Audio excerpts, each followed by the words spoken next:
We quit our day jobs by building an Airbnb business, and today we're giving you the exact steps you need to follow to do the exact same thing. Hey guys, I'm Sarah. I'm Tony. And we are real estate investors who quit our day jobs by investing in short-term rentals, and we're here to show you how you can do the same. Look, chances are if you're watching this video, you want to quit your job. Maybe you have a job that you love, but maybe you just want a little bit more freedom. Or maybe you freaking hate your job and you want to quit like I did. Yeah, but either way, if you're watching this video, there's a chance you want to use your Airbnb business to fund the life of your dreams and quit that day job and do something that you love every single day. So that's what we're going to give you today, is the exact framework you need to follow in our footsteps and quit that job and go full-time into your real estate. Now, full transparency, this is not for everyone.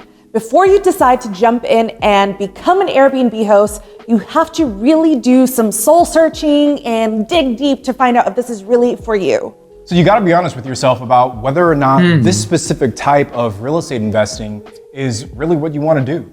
We've mentioned this on the channel before, but over the last few years, short-term rentals has really become kind of like the gold rush. Everyone wants to do it. Everyone wants to do it. Probably partially our fault. Sorry.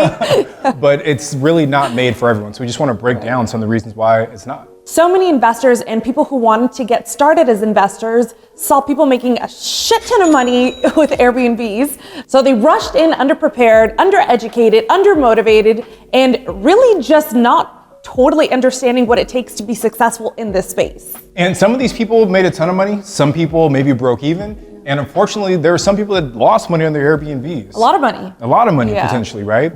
And the ones that are losing money are probably losing money because becoming an Airbnb host just wasn't the right decision for them to begin with.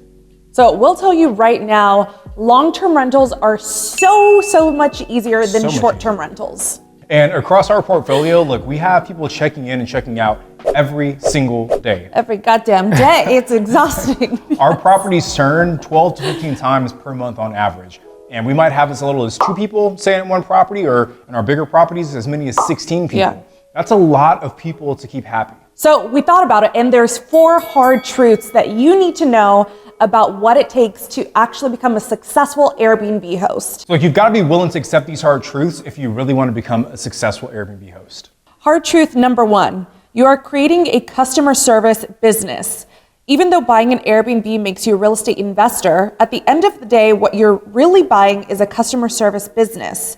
So if you want to get into the Airbnb game, you need to make sure that either A, you're open and willing to give all of your guests amazing customer service, or B, you're willing to pay a property manager to give your guests amazing customer service. Either way, your guests need an amazing customer service experience. If you don't like interacting with the public and you just can't stand the idea of dealing with all the different types of personalities and temperaments that exist in the world, or if you feel like throwing up at the idea of putting on a fake smile for someone that's being rude and unreasonable, then girl, this is not for you. Hard truth number 2, you can't turn off your Airbnb business. Now, this is partially true. As you start to hire team members and develop systems and automations in your business, it does get a little bit easier to quote unquote turn it off. But that takes time. And for most people, when you're first starting out, you're going to be doing a lot of this work for yourself. And that means when it's 11:30 p.m. on a Saturday night and your guests can't check in to the property because they can't find their check-in code, even though you've already sent it to them twice, you're going to have to respond to that. When it's the week of Christmas and the pipes freeze at your properties and the water stops working, you'll have to make some emergency phone calls to try and thaw those pipes and get the water running again. The point is, when you have a bunch of people coming through your property every single day, naturally there are going to be things that they need from you. And you can't predict how frequently they'll need those things, the time of day that they'll need those things, or the amount of time it'll actually take for you to solve the things that they need. Hard truth number 3, it's higher risk, but also higher reward. Your traditional long-term rental is pretty stable. You have a tenant that moves in, they sign a lease for the year, you get steady income on that property every single month. And sometimes you get tenants that stay multiple years, sometimes even decades. And because this is their actual home, your tenants will usually do everything they can to make sure they're paying rent on time and keeping a roof over their own heads. With an Airbnb, however, most people aren't using your property as a primary residence. Even with the increased number of people who are doing the whole nomad thing and living in certain cities for a month at a time, the majority of people booking on Airbnb are doing it for short trips, either work or vacation, really. So since Airbnbs are tied to leisure activities like vacation, it means that they're more impacted by the economy. Now, we already have a video on the channel that talks about how people still travel even during a recession. We'll link that in the description below. But even so, you could see your revenue dip. So basically, there's more risk with Airbnbs than there is with long-term rentals, but there's also more reward with short-term rentals. If you're making $300 a month in cash flow on your long-term rental, which is $3,600 a year, and say a tenant moves out and trashes your place, you might spend that entire year's profit trying to get the property ready for the next tenant. With a short-term rental, $3,600 is only a fraction of the cash flow you'll make over an entire year. So more risk, but definitely more reward. Hard truth number 4, there's more regulation. Airbnbs are still so new that lots of cities just honestly haven't figured out how to deal with them. But we are seeing more and more cities start to institute laws about Airbnbs. You see some cities that are just outright banning Airbnbs, which is a super scary thought as a host. And there are other cities that literally have zero regulation for Airbnbs and never plan to have regulations for Airbnb. And then obviously there's a bunch of cities that fall somewhere in between those two extremes. So as someone who invests in Airbnbs, you also have to be willing to navigate the different legal restrictions that come along with running your listing. Now look, we didn't share these hard truths to try and scare you away from buying your first Airbnb, but we definitely want to make sure that we're being super transparent with our subscribers. Because there's honestly so many Airbnb gurus out there who make it seem like it's all rainbows and butterflies. Girl, it is not. It is totally not the case. It's hard work. But here's the other piece of that truth, right? Is that if you want to be successful at anything, it takes a certain level of hard work. So we're here to show you how to actually make that hard work worthwhile. And more than just working hard, you also need a framework to be successful. So that's what we'll spend the rest of this video talking about is, the framework that we feel you need to follow if you want to overcome these, quote unquote hard truths and build a successful Airbnb business. Look, if you really want someone to hold your hand as you start your Airbnb business, then you should 100% join our brand new Airbnb coaching program. It's called Alpha Host Academy, and we're currently still in the beta phase for our new coaching program. Yes, we're so excited about it. We're super excited. And look, we honestly try and give away as much free content as we can through our YouTube channel. But look, when you subscribe to our channel, there's a limit on how much we can actually help you. With our coaching program, we are literally able to stand with you side by side to help you reach your goals as it comes to building your Airbnb business. We're like practically friends with our students now. We text each other, we talk to each other all the time, so it's a really close-knit community. And the crazy part is, if you join Alpha Host Academy during the beta launch, you get a lifetime membership to the program. So from the day that you sign up until the day that you die, you are part of the Alpha Host community.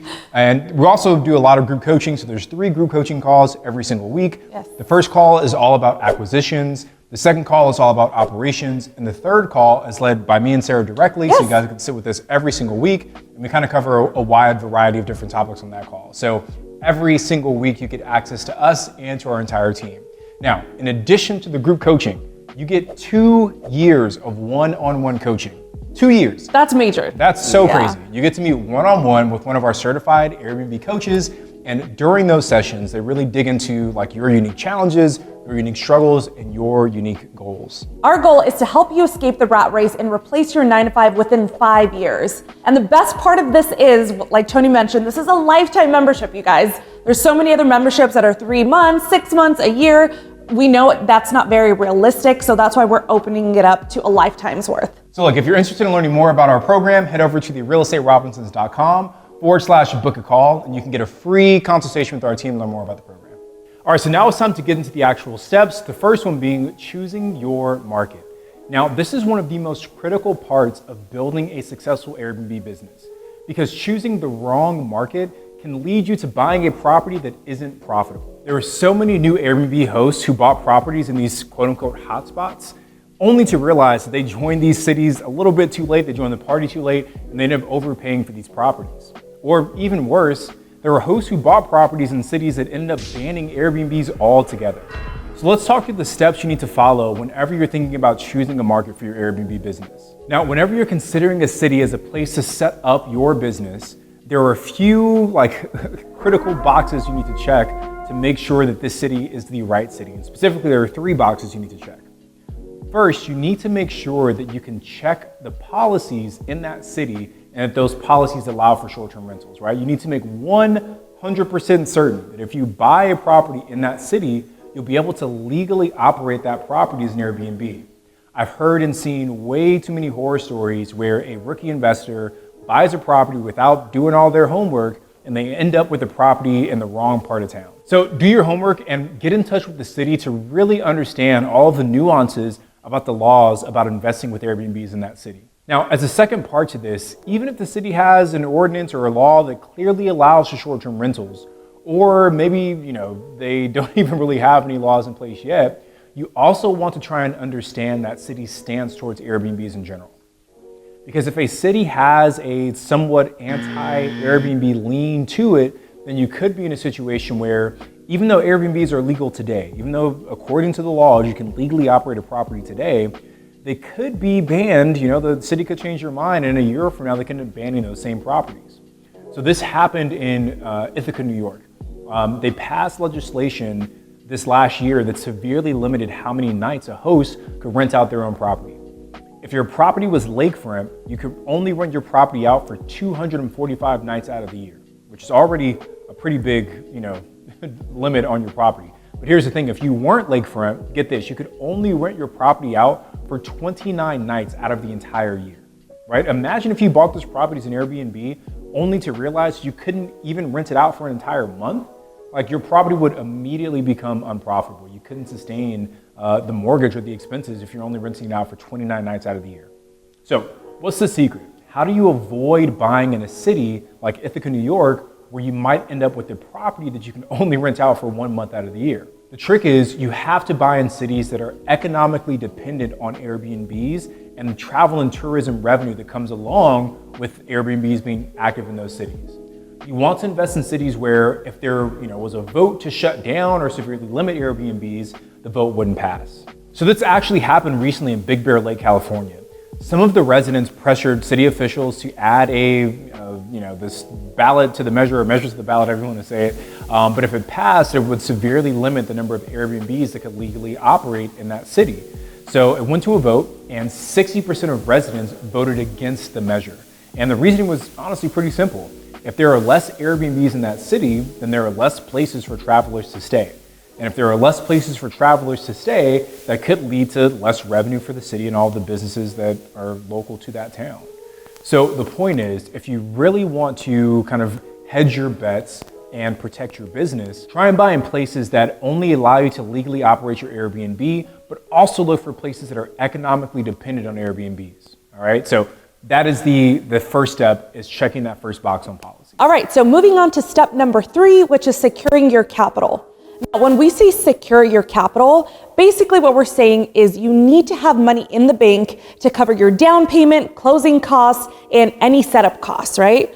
But here's the thing, that money doesn't have to be your freaking money. That's something that was so mind-blowing to me. So it can be someone else's money. I had no idea this was a thing. We closed on tons of deals using literally $0 of our own capital and instead used a partner's money. And if you're sitting watching this saying to yourself right now that you don't have literally anyone that you can think of in your network right now that can fund your deals, then you need to focus on expanding your network. For example, at our last STR Summit, which is our in-person event, we had several people come up to us and tell us that they met other investors at the event who committed to funding their deals. There was even an 18-year-old kid who came, which was super impressive, and found a private money partner there that was willing to fund his entire next deal. And there was even another person who met a partner that was willing to put up freaking $400,000 as a partnership. So getting in the right room with the right people can absolutely change your life. So start thinking that way. But back to step number 3. So not only do you need to understand how much capital you have access to, you also need to understand how big of a mortgage you can actually afford. Because even if you have access to $100,000, if you only get approved for, let's say, $50,000 loan, then you can only buy a house that's worth $150,000. You see what I'm saying? So we'd encourage you to start chatting with mortgage brokers, loan officers, and local banks and credit unions ASAP.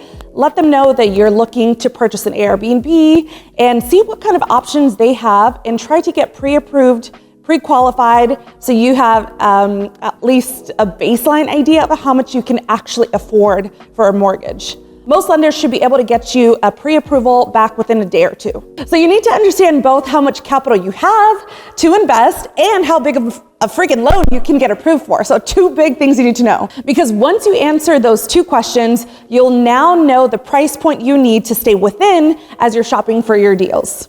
You see, the problem that a lot of new investors make is that they get all excited about buying their first Airbnb and they start looking for properties, submitting offers. So step number 3 is doing a little self-check and understanding how much you can actually afford to spend. But now that you've got the money piece sorted out, step number 4 is to find your property. All right, so step number 4 is where you find your property. This is where you start hunting for deals, analyzing properties, and submitting offers. Now, please hear me super loud and clear on this one. The number one fastest way to fail as an Airbnb host is buying the wrong property. It doesn't matter how hard you try, if you buy the wrong property, you will 100% never be profitable. And what I typically see from new investors is that they do one of two things. They either overpay or they buy the wrong property for that type of market. Now, overpaying is pretty straightforward, right? Every property has a specific purchase price where it makes sense to purchase that property. If I buy this house for $250,000, then I'll make a 35% return on my investment. If I buy this house for $600,000, then maybe I'm going to be losing money every single month. And the mistake that people make is that they buy properties without really doing the research to confirm that that property will perform well. So as you're hunting for deals, make sure you're taking the time to analyze those deals correctly. Now, we've got a full 30-minute video that breaks down how we analyze deals in our business, and we'll link to that in the description. But we'll give you kind of the quick and dirty version here. Let's say you're thinking about buying a specific house. Maybe it's a 2-bedroom, 2-bathroom house with a hot tub that's about, I don't know, maybe a 7-minute walk from the beach. And let's say it's in San Diego, California. We'll call this the subject property. Now, your first step is to find properties that are similar in size, design, and function to your subject property. So as you search for other properties in Airbnb, you see some that are absolutely crushing it, charging like $2,000 a night, and you get all excited because now you think that you'll be able to charge that exact same amount. But you need to make sure that the $2,000 property is similar to yours.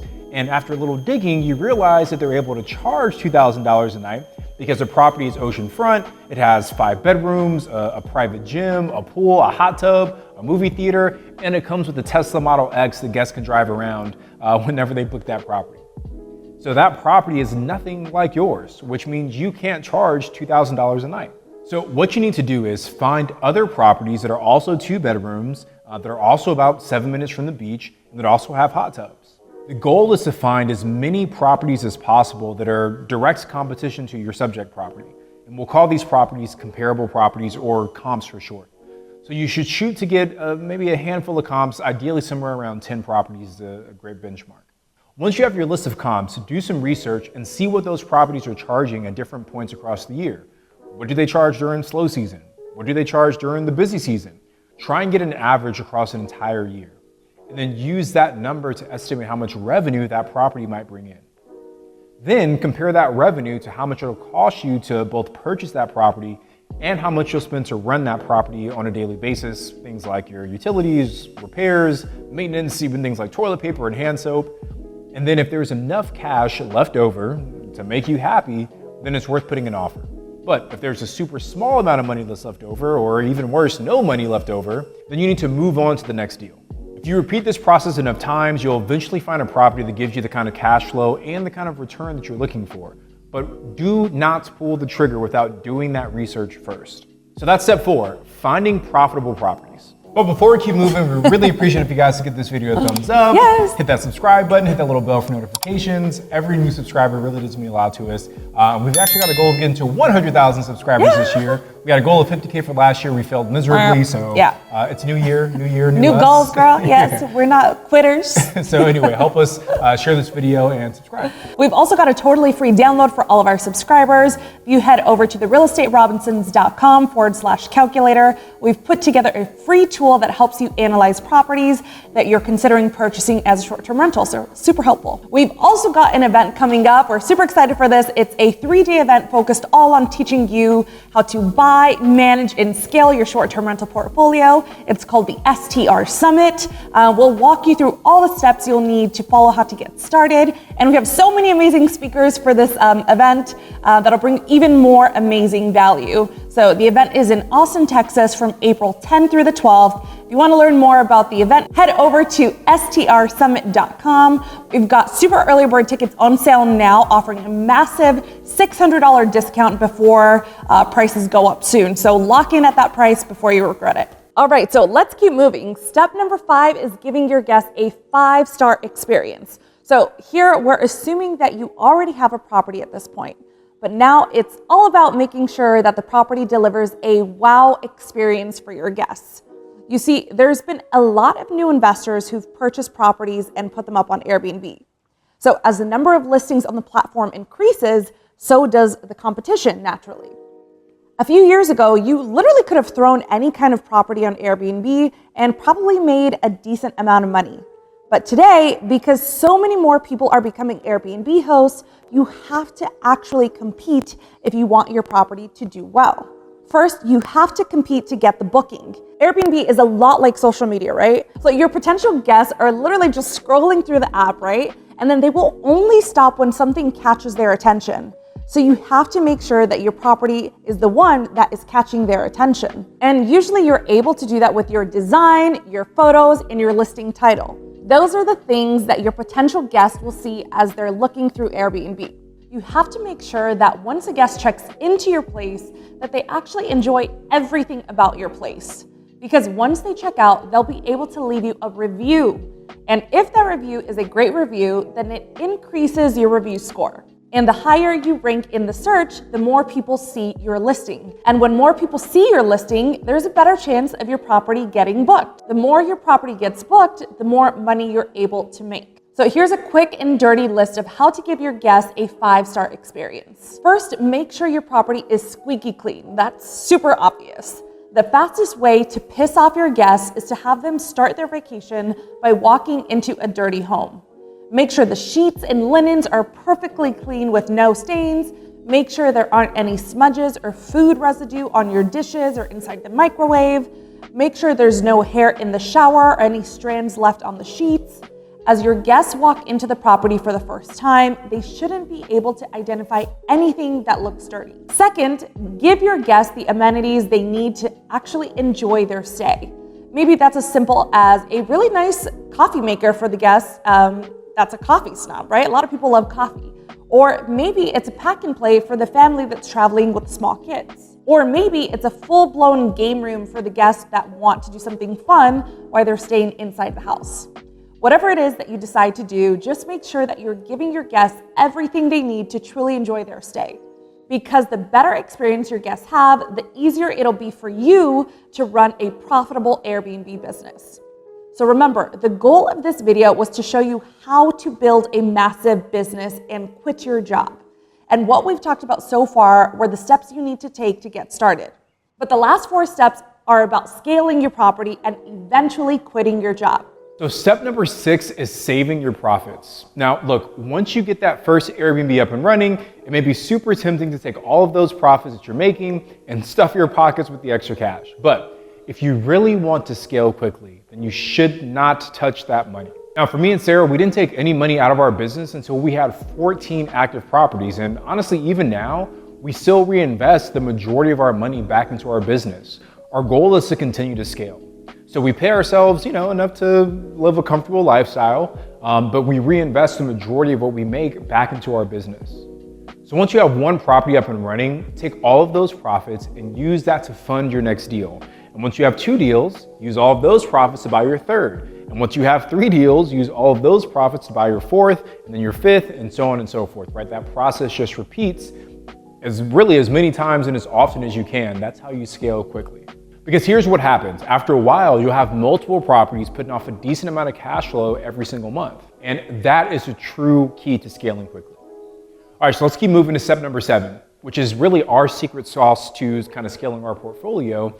Now, remember, we own all of our properties, right? We haven't used arbitrage and we're just now starting to co-host, but all of our properties as of today have mortgages on them. And when you're buying properties, you need capital for down payment and closing costs. And those costs can really start to add up. Since our goal was to scale aggressively and we knew that our capital was limited, The only option we felt we had was to take on partners who would help fund our purchases, and that's what we did.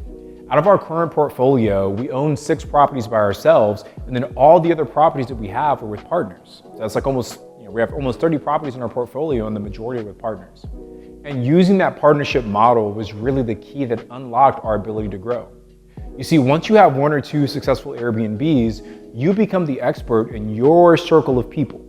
And as you share your journey on social media with your close friends, or you're at real estate conferences or meetups with those friends, colleagues, coworkers, whoever, honestly, there's even those people you probably haven't spoken to since high school that are like watching from the sidelines. There's a good chance that at least one of those people might have some money to buy and invest into an Airbnb, but they don't have the knowledge of how to do it. And maybe they don't have the time to manage one. Or maybe they like the idea of investing in short-term rentals, but they just don't have the desire to do it themselves. And that's where the two of you can work together. The other person brings the capital, they bring the money, and you bring the hard work. You can set it up so that you find the deal, you set the property up, you manage the property on a daily basis, and you do pretty much all the hard work that's needed to make that property profitable. And then you and your new partner split everything right down the middle. Now, I know this sounds simple, but this is basically the exact model that we use to scale our portfolio. And we know so many other investors who have done the same thing. They knock out 1 or 2 deals themselves to get 1 or 2 properties set up, and then people start reaching out to them, offering cash for a chance to partner with that person. So this is the step where you really start to pour fuel on that fire. You're making profits from your own personal properties, and then you start to buy properties with partners, and your just cash flow just starts to roll in, right? And you really start to scale your portfolio without using any of your own cash. All right, so step 8 is something that honestly doesn't get talked about enough, and that's tax planning.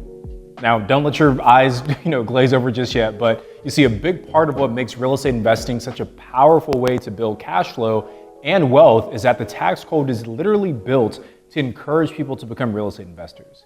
That's why you hear stories about these super stupid rich people who pay $0 in taxes. Now, they're not bad people. They're playing by the rules. Honestly, the truth is that the rules were literally made to help real estate investors pay nothing in taxes. So you can either be mad about it or you can use the game to your advantage. So look, we're not CPAs, and you should definitely still talk to a true professional, but if you set your business up the right way, you should be able to dramatically reduce or sometimes even completely eliminate what you have to pay in taxes every single year. Now look, it's not always about how much money you make in business, it's about how much money you can actually keep. Now here's one thing that a lot of new investors don't understand. There's a difference between tax preparation and tax strategy. Tax preparation is filing your taxes. That's what happens when you walk into H&R Block and you sit down with someone, some random person who you're meeting for the first time.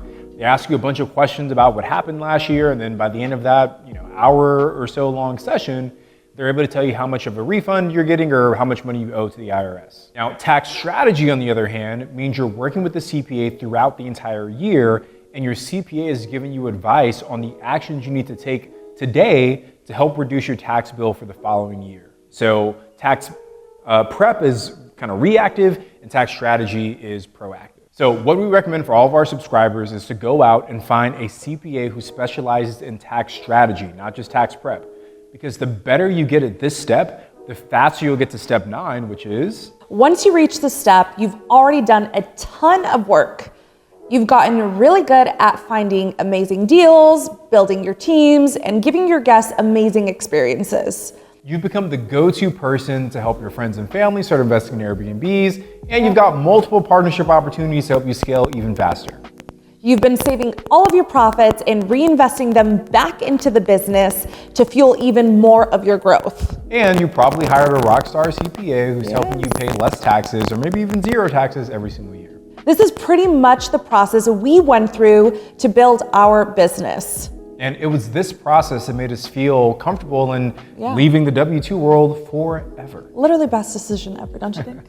And as a quick side note, going back to step number 8 on tax planning, you can actually make less money with your real estate business, but bring home more money because you're paying less in taxes, which makes it easier to quit your job at the end of the day.